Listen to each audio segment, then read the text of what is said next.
in a region of 100,000 stars.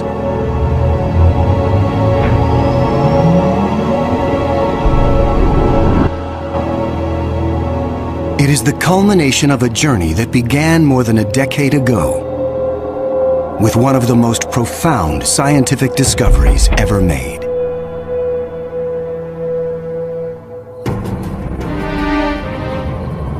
(1995). Swiss astronomer Michel Mayor and his team make a routine observation of stars in the constellation Pegasus, located 50 light-years away. But the instruments show something strange. One star is violently lurching and wobbling. What we discovered, it's one of these stars have a velocity changing with time. What is powerful enough to disturb a star the size of our sun? Mayor offers a radical answer: a planet. But no one has ever seen a planet around another sun-like star. Problem in detecting planets around other stars is that as a planet orbits a nearby star, that planet gets lost because of its feeble light in the glare of the very bright star. In spite of the odds, Mayor relies on his data and is convinced the wobbles are caused by the gravitational pull of an orbiting planet.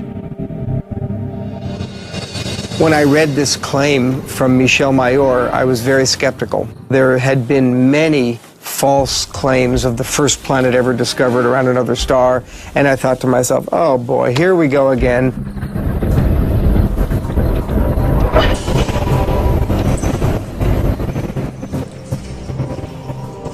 So I decided to observe the star on 4 consecutive nights, and stunningly, the star was shown to wobble exactly as Michel Mayor had said. Michel Mayor and his teammate Didier Queloz announce their discovery. It rocks the scientific community. They had found for the first time reproducible, confirmable evidence of the existence of a planet around a sun-like star.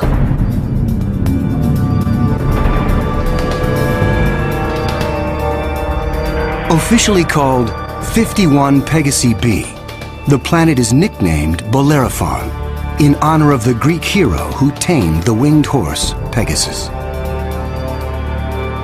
It is a planet that breaks all the rules. Bellerophon roasts in the blazing starlight at temperatures of roughly 1800 degrees Fahrenheit.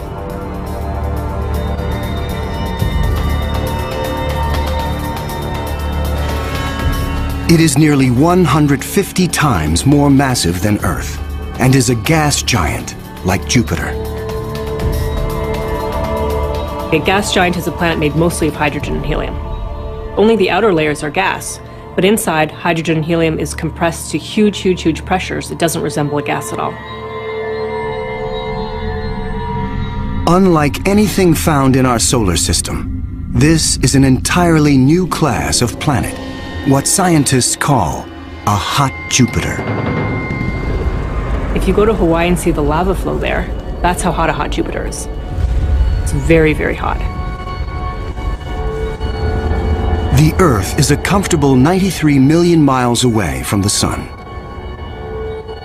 These hot Jupiters are roughly 100 times closer, and so the amount of sunlight that they get is 10,000 times larger. If this represents a star, and this a hot Jupiter is 3 to 4 stellar diameters away from the star.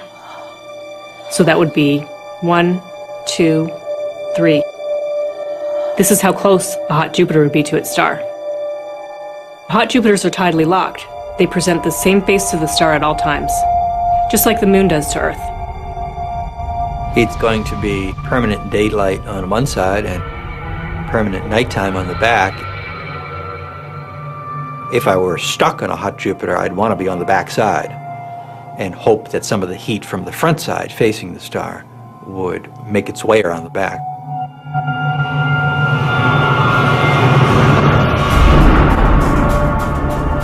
The variations in temperature make Bellerophon's atmosphere extremely windy. The wind howls at thousands of miles per hour, far beyond anything we could ever withstand. The heat blast guarantees water vapor cannot exist. But that doesn't mean there is no rain. It's far too hot for water liquid clouds to form here. But instead, these clouds would be made out of iron. Iron vapor can exist at temperatures much higher than water. And because of that, things could get a little messy.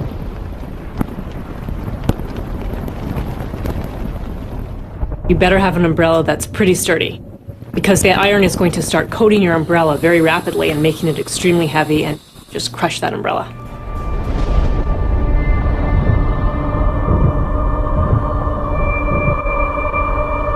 The sky overhead is filled with dancing curtains of color.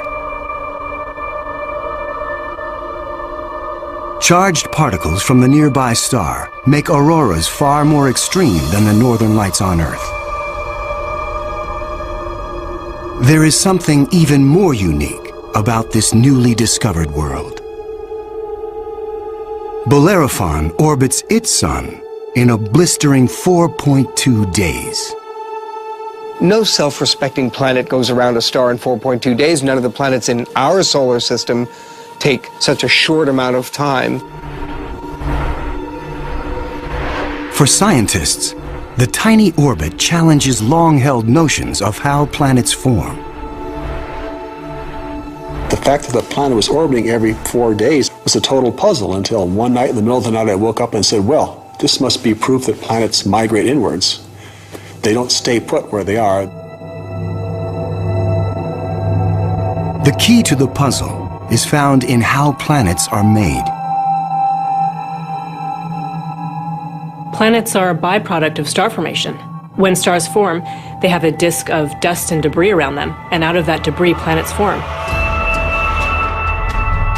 Much of what we know comes from Hubble's Space Telescope, as it aims at regions like the Eagle Nebula. This interstellar cloud is studded with collapsing disks of dust and gas.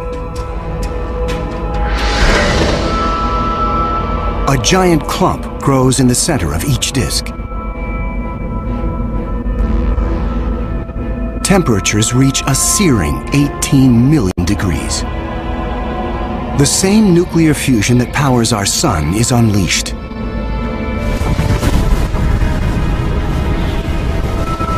The star is born. Radiation from the star generates a stellar wind that sweeps away leftover dust and debris.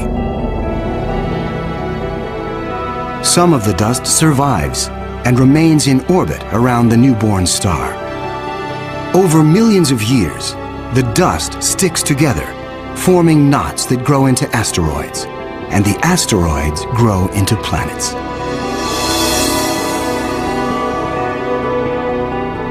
These planets migrate through the disk until they find a stable orbit. This is why Bellerophon is so close to its parent star. But one newly discovered world has found its stable orbit in a place no planet should ever go. 2001. Hubble Space Telescope is directed to an obscure star some 150 light-years away from Earth, in the constellation of Pegasus.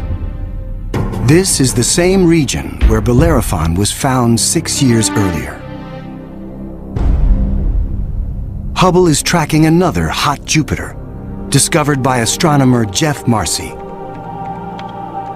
But this one is different from Bellerophon. You've probably heard of the planet HD 209458b. It's a terrible name. A terrible name for a terrible place. HD 209458b has been dubbed by some as Osiris, after the Egyptian god of the dead. Osiris is over 200 times more massive than Earth.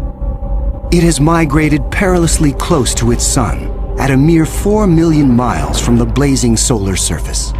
Osiris broils in a planetary hell.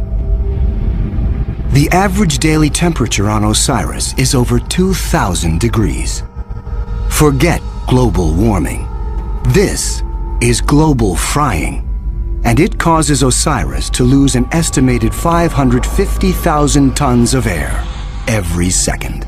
There's a leak of gas, a steady stream of hydrogen and helium, and that's making a big, huge cloud all around the planet. Its atmosphere is bleeding into space. Scientists speculate that a colossal trail of gas spirals behind the planet for thousands of miles. Osiris presents an unprecedented opportunity for astronomers. Using Hubble, they analyze the alien planet's bloated atmosphere. This is the absolutely first time where we could tell what is the composition of the atmosphere of an extrasolar planet.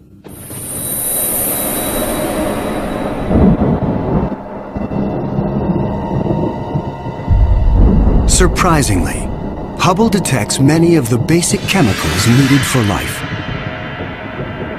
Sodium, carbon, hydrogen, and oxygen. But Osiris is far too hot for life as we know it. There may be other forms of life, however, that thrive on higher temperatures. But there's no solid surface as we know it on a hot Jupiter.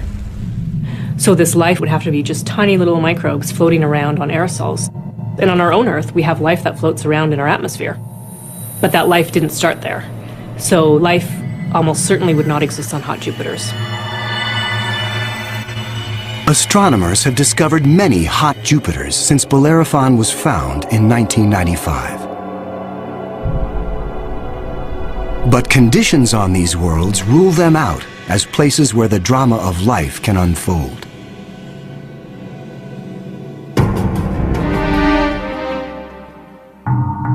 One of these gas giants is a planet that teases the rules of evolution.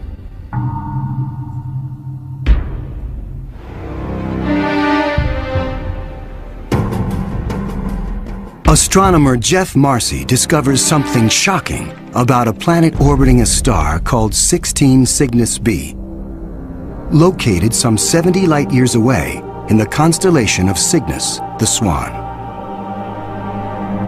The planet was clearly in an elongated orbit, bringing the planet close to and then far from the host star. And this, of course, defied our expectations based on our own solar system, where all of the planets go around our sun in nearly circular orbits like phonograph grooves in a record.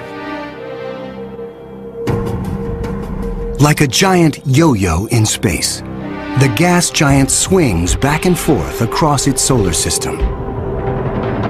That is like the Earth swooping 25 million miles closer to the Sun, then slinging past Mars, all the way out towards Jupiter every year.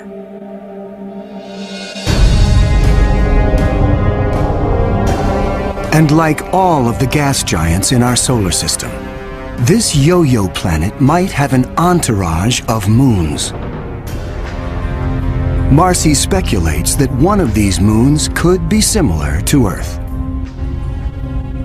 And here's where the interesting story begins. Imagine a rocky moon with lakes, oceans, maybe streams and waterfalls on the surface. The moon orbiting its planet, the two of them orbiting the host star.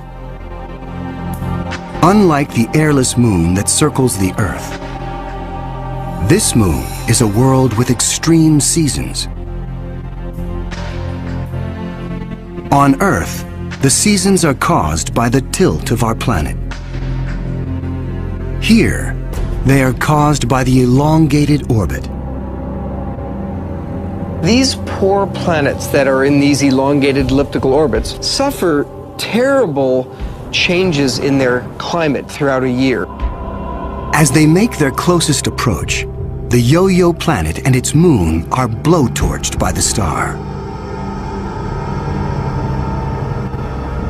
Summer begins. The atmosphere on the Earth-like moon is savaged with raging storms. Category 5 hurricanes on Earth are tiny eddies compared to the monster vortexes that form here.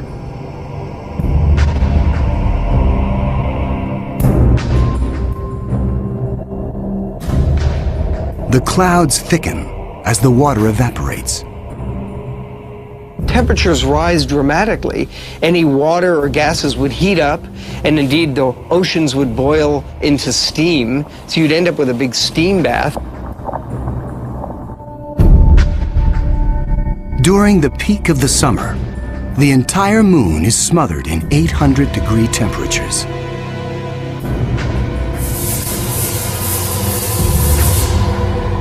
This is the closest approach to the star. During its 26-month orbit, the summer season is barely 2 months long. But what a season! The planet and its moon swing away from the furnace of the star. Temperatures fall to ranges we would find temperate and comfortable.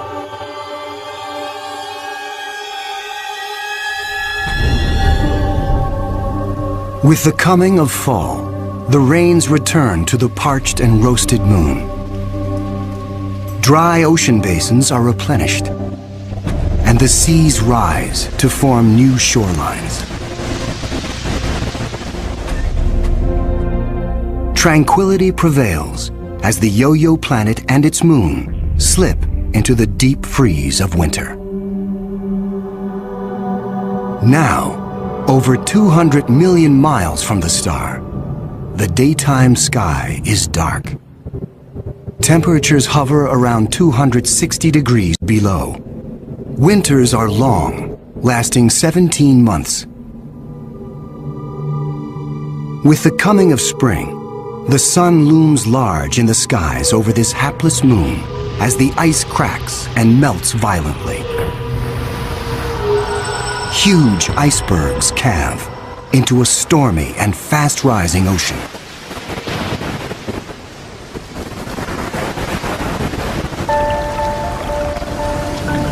For 2 preciously short periods, during the spring thaw and the autumn rains, the climate on this Earth-like moon is balmy and comfortable.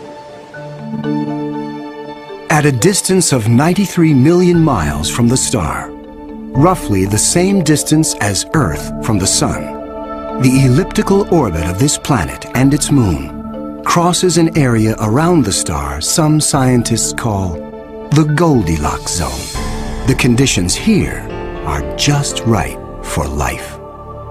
If you're too close to the star, then it's too hot. If you're too far away, then it's going to be too cold and everything's going to be icy. But then if you're right in the middle, it's just right. Every star has a Goldilocks zone. Where that zone is depends on the size and temperature of the star. In our solar system, Venus marks the inner boundary and Mars the outer boundary. Earth and its abundance of life is right in the middle. The Yo-Yo planet passes through the Goldilocks zone twice a year. For 3.5 months during the spring as it races inbound, and again in the fall for 3.5 months as it hurtles back into the colder reaches of space. Could life survive the conditions outside the Goldilocks zone? There could be life forms that are smart enough to hibernate, as do animals on the Earth during the winter season. If this sounds fantastic, I offer you the tidal zones on the Earth. On the tidal zones, life proliferates, of course, near the seashore, and they do so despite tides.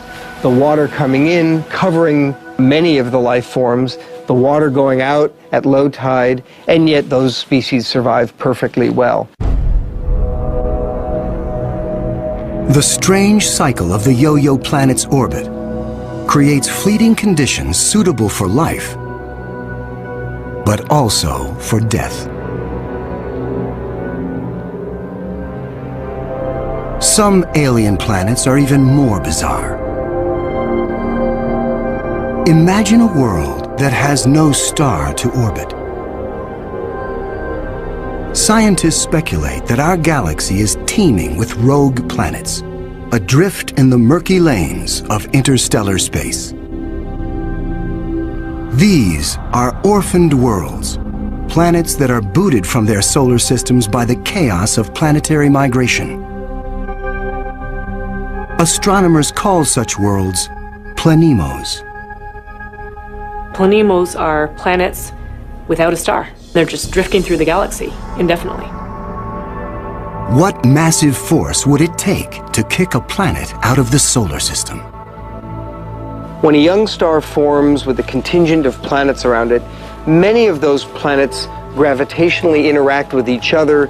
They yank on each other, slingshot each other, so that one of them is ejected from the planetary system, voted off the island, if you will. If you were, unfortunately, a resident on a planet that was kicked out by a collision or a near collision with another large object, you'd probably rapidly move out of the habitable zone. There are hundreds of billions of these lost, wayward, poor, wandering planets out in our Milky Way galaxy with no parent star to warm them up. Cold, dark, quiet. Because planemos have no sun, they are worlds without days or years. They keep vigil through an eternal night. Planemos are solitary wanderers, sentinels of the galaxy. Just because it's out there drifting in space doesn't mean a planemo is dead. If the planemo is a rocky world, it could well have life on it. A small rocky planemo without an atmosphere will slumber in extreme cold, far colder than the coldest winter day on our own South Pole. But a planemo large enough to retain an atmosphere traps the heat generated when the planet was first formed. It is the ultimate greenhouse effect. The heat and energy comes from the molten core deep inside the lonely planet. If the planemo is a gas giant like Jupiter, it may have a system of moons. The gravitational pull between the planemo and its moons creates friction, causing the interior of the moons to stay warm. These moons could also have life on them, in the same way that Jupiter's moon Io has volcanoes and has a lot of heat energy being generated by interactions with Jupiter and the other moons. If anything lives here, it will be single cells, like common bacteria found on Earth. Not complex life forms. Without a sun to provide photosynthesis, these tiny organisms derive their energy from the chemistry in the soil of the planemo, or its moon. On Earth, there are similar conditions.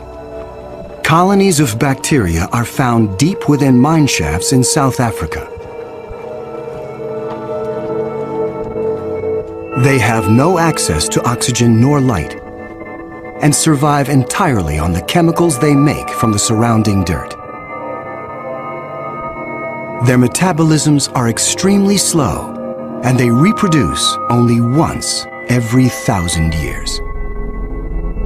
If life dwells on a sunless planemo, it could be organisms like them, marooned when their planet was young. While planemos slumber undisturbed, there are worse places to be in the universe. Like in the company of this lethal pulsar, some 980 light-years from Earth, in the constellation of Virgo. From afar, a pulsar looks like a blinking light. But up close, pulsars machine gun their surroundings with deadly radiation. They are no place for planets. Yet something interferes with the precision of this pulsar. One explanation is that the anomaly is caused by a planet. But many astronomers are skeptical that planets orbiting a pulsar can exist. The reason that's a problem is because pulsars are formed in these incredible explosions. When a red giant star explodes, a titanic fireball known as a supernova unleashes as much energy in 1 minute as our sun generates in its lifetime. When a star goes supernova, the shockwave is so immense it's hard to imagine any planet surviving that. When the cosmic dust clears, all that remains is the crushed core of the red giant, pulsing in the heart of an expanding debris field.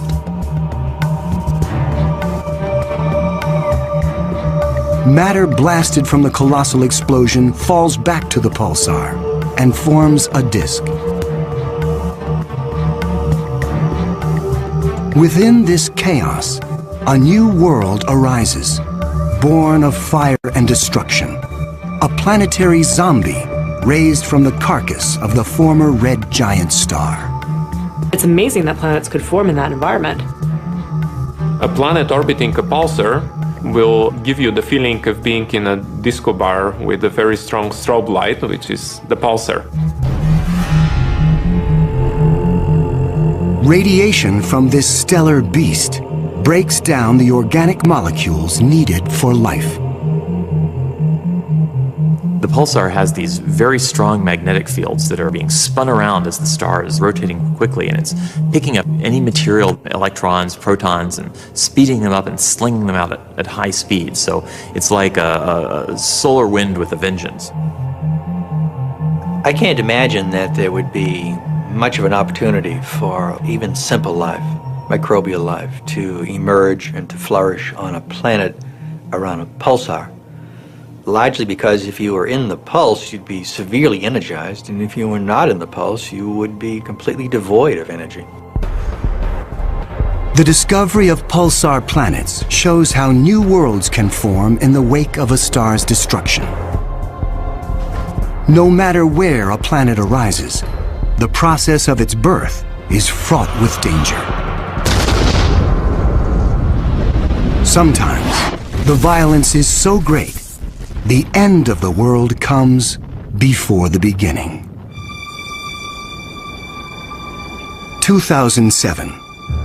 Astronomers using the giant Gemini North telescope make a strange discovery in the Pleiades cluster some 400 light-years from Earth. A star known only by its catalog number, HD 23514, is surrounded by a giant donut-shaped cloud of dust and gas. The star in the middle of the donut shape is about 100 million years old. A cosmic toddler in astronomical terms. Our sun is 45 times older. The conditions are perfect for planets to form. But spectral analysis finds something strange. The dust is utterly pulverized. Typically, a newborn star is surrounded by fledgling planets. Planets form around the young star in a protoplanetary disk of gas and dust. And then these planets go on their merry way orbiting the star, not realizing that they're in an orbit that's too close to another planet. Millions of years ago, two primordial planets orbiting HD 23514 are spinning toward doom. As the two worlds close in, tidal forces torque each planet from spheres to egg shapes.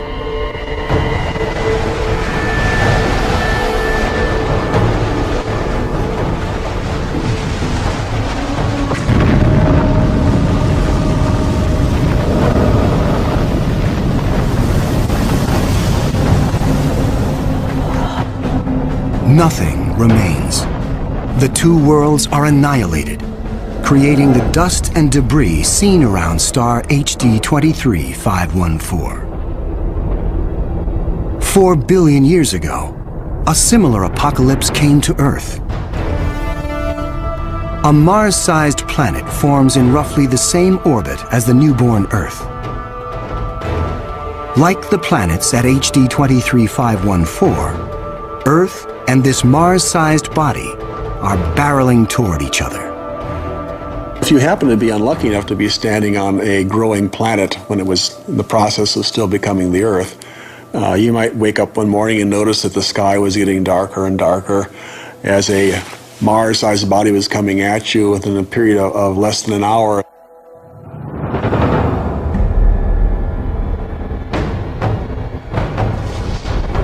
And when it hits, the shock wave is felt all over the planet, scouring the surface of the Earth.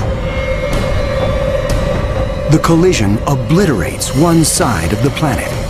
Molten rock sprays out into space. The entire globe is peppered by meteors and noxious vapor. It would actually make hell look like a Bahamas vacation.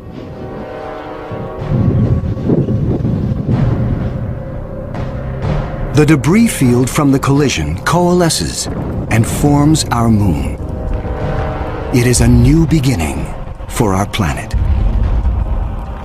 Collisions are part of the birth process for planetary systems. Building up a terrestrial planet is probably all about colliding pieces of rock together. And all across the galaxy, colliding pieces of rock are forming terrestrial worlds that defy the imagination.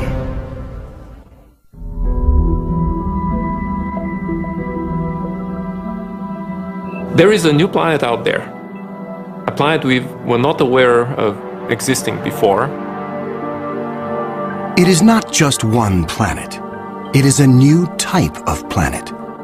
Earth on steroids. I like to call them super-Earths. They're just like the Earth, except bigger, up to about 10 times the mass of the Earth. One family that the super-Earths resemble, just like our own Earth. Continents, oceans. Some of them may be very dry, like Mars. And then another family that we call water worlds or ocean planets that are completely covered with water. Welcome to Gliese 581c.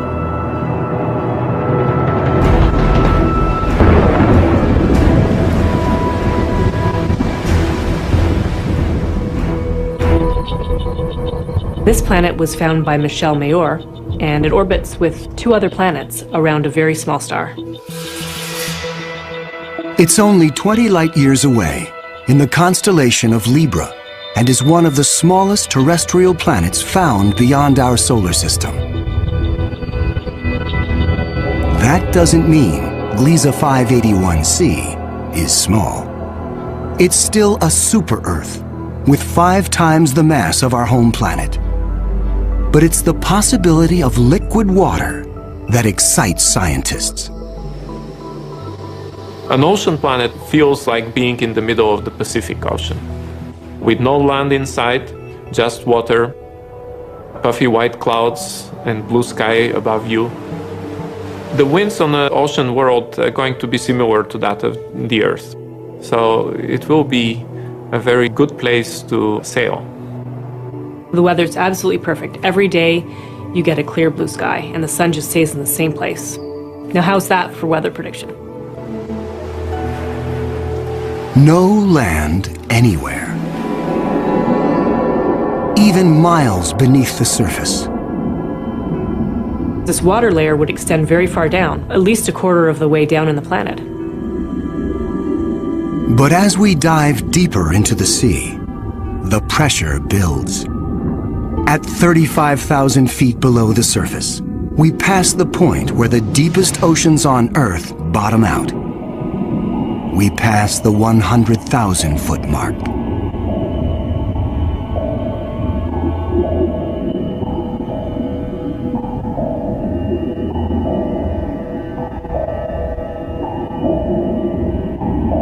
The pressure is so great, water itself begins to take on surprising new forms.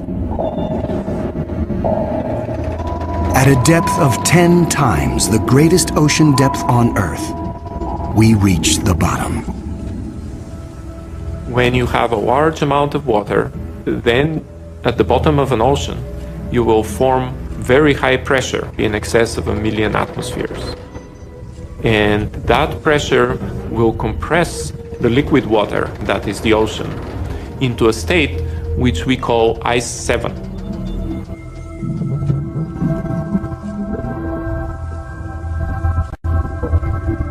No, it's not like ice in your refrigerator.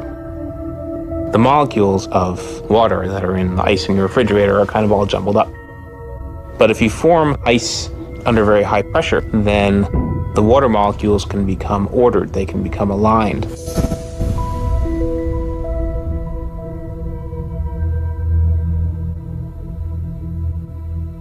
I can show you a crystal that is a very good analog to Ice 7.